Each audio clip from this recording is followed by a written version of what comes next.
Welcome to Folios, the Meter Center's series of presentations on items from its rare book collection. Today we're going to be talking about psalms and psalters.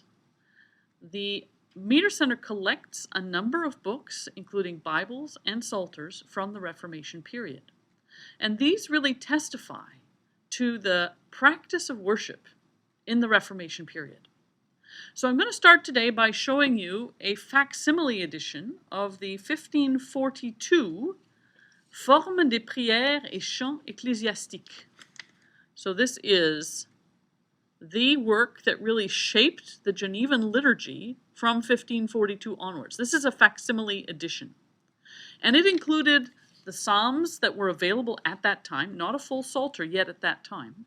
It also included prayers and the liturgy for the Lord's Supper, and all sorts of elements that could be used to help shape the worship practice of the Genevans at the time. But in 1542, they did not have a complete set of psalms, and in fact, some of the psalm versifications that they had in 1542, they didn't actually keep in the final version in 1562.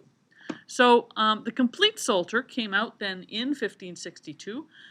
These psalters were versified largely by Clément Marot, the French poet, and Theodore Beza, Calvin's second-in-command in Geneva. And you can find these psalters often with Bibles, attached to Bibles. So this one, for instance, is our 1567 Genevan Bible. There it is. The 1567 Genevan Bible, and at the back of this Bible, it's a very beautiful Bible, there is the Psalter.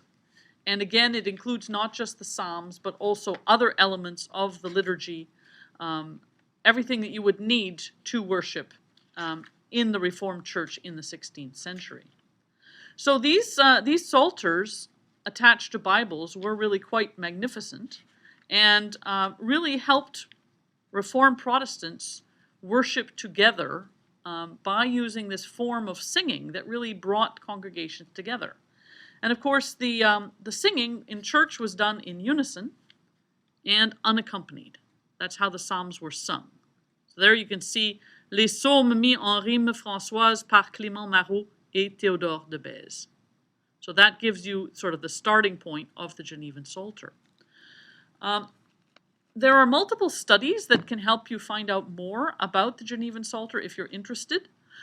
There is a long-term study done by a man called Pierre Pidou, and this is a 2-volume series, Le Sautier Huguenot, and he has one book that really deals with the melodies themselves, and the other provides primary source references from city council records, company of pastor records, and so on that refer to the Psalter or to the Psalms as they were practiced in Geneva in the 16th century.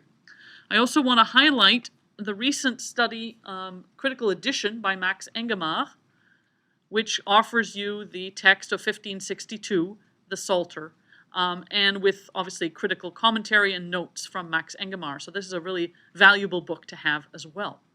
So altogether, the Psalms proved to be incredibly effective as a means of worship and of identity formation. They were translated into other languages, in Dutch, in English, in Hungarian, even in Magyar, and they really served to shape the Reformed sense of themselves as a worshiping community, and that was really very, very significant.